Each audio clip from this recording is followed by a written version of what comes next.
बाराबंकी से खबर विमलेश पाल हत्याकांड का किया गया सफल अनावरण। पूरी खबर देखिए।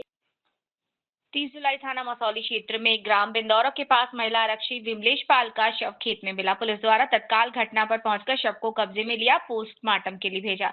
मृतका की बहन वादिनी पूजा पाल पुत्री स्वर्गीय राम भरत पाल निवासी ग्राम अहरौली भभौट थाना जयसिंहपुर जनपद सुल्तानपुर की तहरीर के आधार पर मामला पंजीबद्ध किया और जांच शुरू की। विभिन्न धाराओं में मामला पंजीकृत किया गया। फॉरेंसिक टीम ने साक्ष्य संकलित किए और टीम गठन की और सर्विलांस व थाना मसौली की संयुक्त टीम ने अपना डिजिटल डेटा की मदद से घटना का सफल अनावरण किया और अभियुक्त पति इंद्रेश मौर्य पुत्र दान बहादुर मौर्य को गिरफ्तार किया गया और साथ ही साथ एक लोहे की रॉड और मृतका का पर्स और घटना में प्रयुक्त अदद वैगनार कार UP 32CC 8480 बरामद की।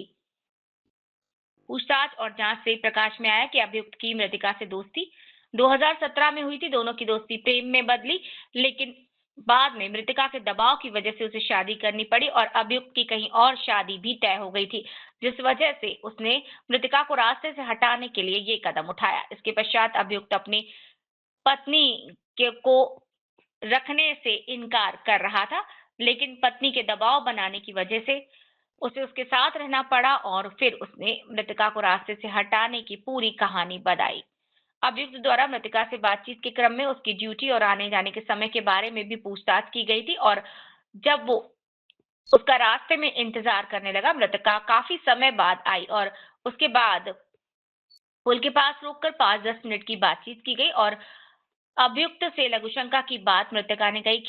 खेत में उसने घटना को अंजाम दिया। हत्या करने के बाद अभियुक्त रानीगंज तिराहे से त्रिलोकपुर, फतेहपुर, बड्डूपुर कुर्सी होते हुए पुनः रात में करीब 1 बजे अपने मामा के घर लखनऊ चला गया। रात में अपने मामा के घर से पूर्वांचल एक्सप्रेस होते हुए अपने घर जनपद सुल्तानपुर चला।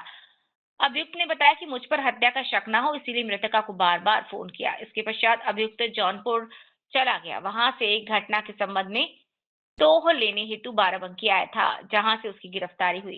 कल दिनांक 30/7/2025 को थाना मसौली क्षेत्र के हाईवे पे ही खेत में एक लेडी कांस्टेबल जिसका नाम विमलेश पाल था, जो हमारे थाना गया में पोस्टेड थी, उसकी डेड बॉडी मिली थी, जिसको हम लोगों ने पोस्टमार्टम हेतु और बाकी चीज़ों के लिए हॉस्पिटल भेजा था।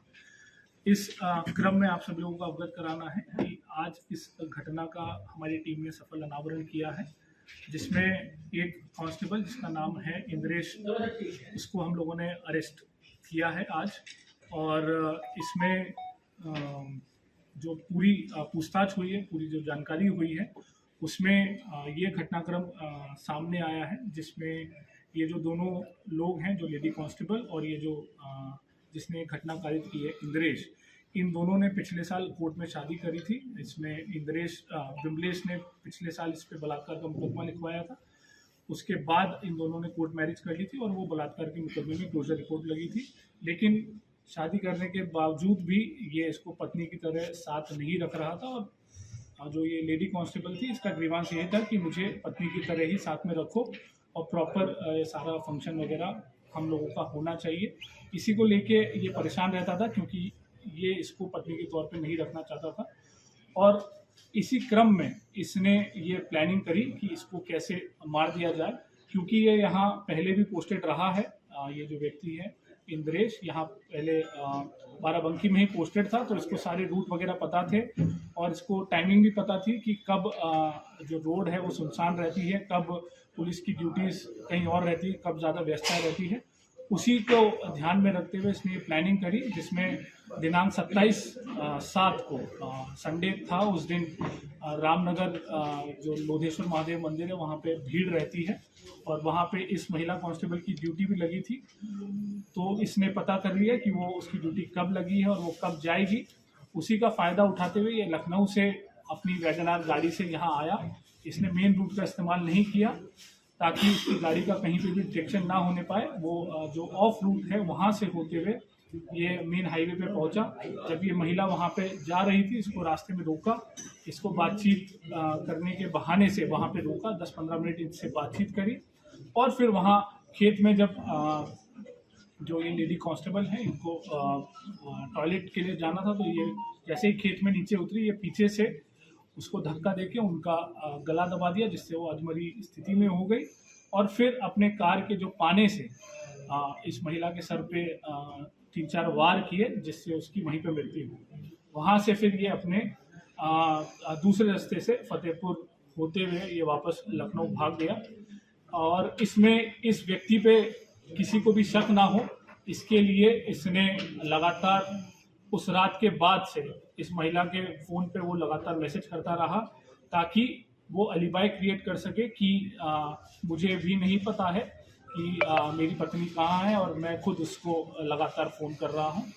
पर इसमें हम लोगों ने सारे साक्ष्य संकलन किए, जिसमें तमाम सीसीटीवी फुटेज और बीटीएस और सर्विलांस का इस्तेमाल करते हुए हम लोगों ने ये चीज़ और एविडेंसेस निकाले हैं, जिसमें ये व्यक्ति लखनऊ से बाकायदा अपनी वैगनार गाड़ी से यहाँ आया। करीब हमारे पास 5 फुटेजेस भी मिली हैं, जहाँ बीच में ये जाता हुआ दिख रहा है, और फिर घटना कारित करने के बाद भी हमें सीसीटीवी फुटेज मिली है। इसके अलावा जो इन लोगों की आपस में उस घटना वाले दिन की जो बातचीत है, उससे भी काफ़ी हमें क्लू मिले हैं, जिसमें इसने शाम को 7 बजे इस महिला से बात करके उसकी लोकेशन ली और फिर अपनी प्लानिंग उस हिसाब से की। तो ये चीज़ें मोटी मोटी निकल के आई हैं, और इसमें हमने जो घटना में प्रयोग कार है वो बरामद की है, जो उसने पाना यूज़ किया था वो बरामद किया है, और मृतका का जो बाकी जो पहचान पत्र इसके पास थे वो भी हम लोगों ने इससे बरामद किए। तो ये जो घटना है, इसमें हमारी सर्विलांस एसओजी और थाने की टीम ने काफ़ी मेहनत करके काफ़ी चीज़ों पे एक साथ काम करते हुए 24 घंटे के अंदर अंदर ये घटना का सफल अनावरण किया।